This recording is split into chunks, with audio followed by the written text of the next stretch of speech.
तू खुद की खोज में निकल, तो किस लिए हताश है।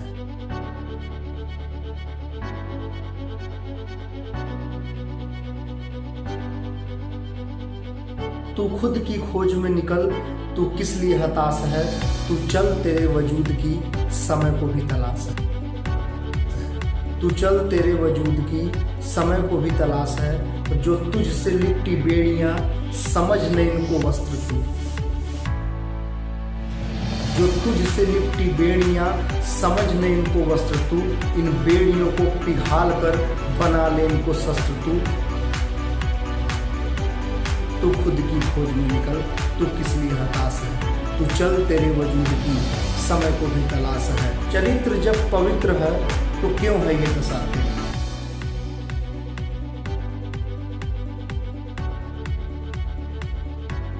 चरित्र जब पवित्र है तो क्यों है ये दशा तेरी। ये पापियों को हक नहीं कि लेवे परीक्षा तेरी। तू खुद की खोज में निकल, तू किस लिए हताश है। तू चल तेरे वजूद की समय को भी तलाश है। तो नमस्कार दोस्तों, मैं सौरभ तिवारी आप सभी का अपने YouTube चैनल पर स्वागत करता हूं। दोस्तों, जैसा कि इससे पहले मैंने एक वीडियो डाला था जिसपे भी आपका प्यार खूब ढेर सारा आया, उसके लिए सबसे पहले आपको तहे दिल से शुक्रिया एवं धन्यवाद। आप लोगों के सहयोग की मुझे बहुत ज़रूरत है, जैसा कि मैं कहता हूं। तो चलिए दोस्तों, समय न बर्बाद करते हुए सीधे अपने मुद्दे पे आते हैं।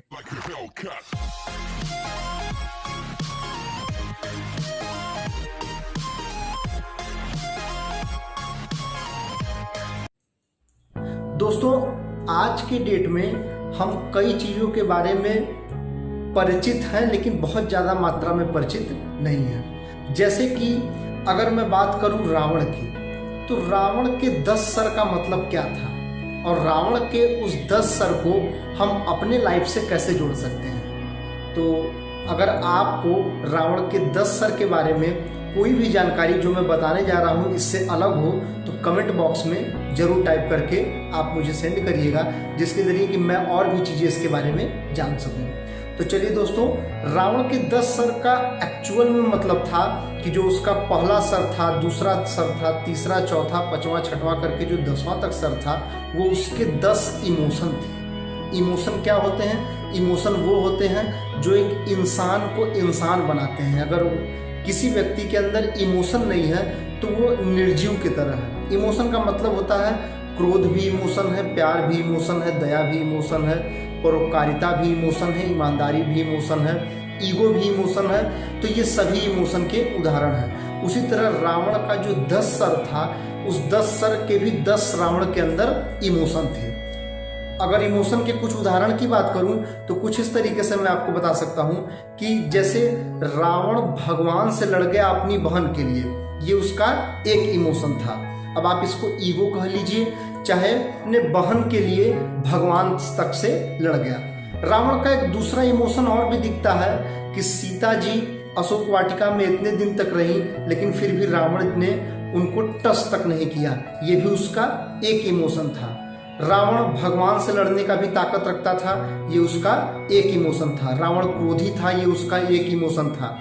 रावण बहुत ज़्यादा लोगों को बांटता भी था, बहुत ज़्यादा परोपकार भी करता था, तो ये भी उसका एक इमोशन है। तो उसी तरह हर व्यक्ति के अंदर रावण जैसे 10 इमोशन का होना बहुत ज़रूरी है। लेकिन किस इमोशन की कहाँ ज़रूरत है, ये आपको अपने ब्रेन से रेगुलेट करना पड़ेगा। ऐसा नहीं है कि आपके सामने कोई ऐसा व्यक्ति हो जिसे किसी चीज़ की ज़रूरत हो, तब आपके अंदर दयावान होने का इमोशन जागृत होना चाहिए। नहीं तो अगर वो उस समय नहीं जागेगा तो वो इमोशन किसी काम का नहीं होगा। अगर आप अपने क्रोध के इमोशन को कंट्रोल नहीं कर पाते हैं तो उस क्रोध को पालना सीखिए। जैसा कि आपने पहले भी सुना होगा कि क्रोध को पालना चाहिए और उसको एक सही डायरेक्शन में लगाना चाहिए। आपके अंदर बहुत एनर्जी है, बहुत ऊर्जा है, लेकिन वो सारी एनर्जी अगर एक सही डायरेक्शन में खर्च नहीं होगी तो वो सारी एनर्जी वेस्ट हो जाएगी। फिजिक्स की बुक में भी लिखा हुआ है कि the energy can not be produce और reduce, it can be change into each other. ऊर्जा न तो उत्पन्न की जा सकती, न तो नष्ट की जा सकती है, वह सिर्फ एक रूप से दूसरे रूप में परिवर्तित होती है। तो दोस्तों अपनी एनर्जी को हमेशा बचा के रखना है। अपने 10 इमोशन जो रावण के अंदर थे वो आपके भी अंदर हैं, उन सभी 10 इमोशन को अपने ब्रेन के अंदर समायोजित करके एक एक इमोशन की जिस जगह जरूरत हो वही यूज करिए। ऐसा करने से आप एक परफेक्ट वे में ये जो पूरा समाज है, ये जो पूरी दुनिया है और ये जो तमाम लोग हैं उनके सामने खुद को स्टेबल कर पाएंगे। जैसे अगर कोई स्टूडेंट है तो उसके अंदर कुछ कर गुजरने का इमोशन होना चाहिए। अगर कोई सेना में है तो उसके लिए, देश के लिए, अपने लोगों के लिए एक इमोशन होना चाहिए। अगर आप रणभूमि में हैं तो एक क्रोध का इमोशन होना चाहिए। तो इसी तरह आप अपनी इमोशन पे अच्छे से अगर कंट्रोल करें तो आप सभी चीज़ों को बहुत अच्छे से कर सकते हैं। दोस्तों आज के डेट में मैं मैक्सिमम लोगों को देखता हूं कि बहुत लोग परेशान रहते हैं, छोटा सा भी काम करते रहते हैं, लेकिन अगर बीच में कोई ज़्यादा काम आ गया तो काफ़ी ज़्यादा चिंतित हो जाते हैं। ऐसा क्यों है? ऐसा सिर्फ इसलिए है क्योंकि अब हमें आदत पड़ चुकी है छोटे काम करने की। हम लोगों ने बड़ा कुछ करने का सोचा ही नहीं। अगर सपोज डेट कि मैं आपसे कहूं कि आपका ड्रीम क्या होगा तो आप ये कहेंगे कि मेरा ड्रीम आईएएस का है, पीसीएस का है, जो भारत की सर्वोच्च पोस्ट है मेरा उसका ड्रीम है। लेकिन क्या किसी का ऐसा ड्रीम है कि पूरी दुनिया में जो सबसे बड़ी देश है, जो सबके ऊपर राज करती है, मुझे वहां का राजा बनना है?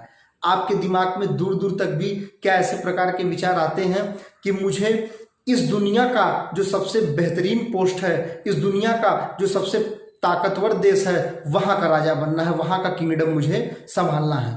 क्या दोस्तों आपके दिमाग में कभी ये सपने में आता है कि आप अंतरिक्ष में हैं और लगभग 24 गुणे 10 के घाते 8 मीटर प्रति सेकंड की रफ्तार से पृथ्वी का चक्कर काट रहे हैं? नहीं आता होगा, क्योंकि आपका दिमाग उतने दूर तक सोच ही नहीं पाता है। इसीलिए हम छोटे छोटे काम को करने में भी फंस जाते हैं। तो दोस्तों आज की जानकारी मेरी इतनी ही थी। अगर मेरा वीडियो पसंद आया हो तो चैनल को लाइक, सब्सक्राइब, शेयर जरूर करें। मेरे द्वारा दी गई जानकारी में थोड़ी सी भी त्रुटि हो तो उसको जरूर कमेंट बॉक्स में बताएं। और अगर मेरे द्वारा दी गई वीडियो, मेरे द्वारा दी गई जानकारी 1% भी आपकी मदद करे तो प्लीज़ और प्लीज़ चैनल को शेयर जरूर करें, ताकि मेरा ये वीडियो जिन लोगों तक पहुंचाना है मुझे, जिनको नहीं जानता हूं कि मेरी वीडियो उन तक पहुंच पाएगी कि नहीं, लेकिन आप वो जरिया हैं जो मेरे वीडियो को वहां तक पहुंचा सकते हैं। तो चैनल को अधिक से अधिक शेयर करें। बहुत बहुत धन्यवाद। जय भारत, जय हिंद।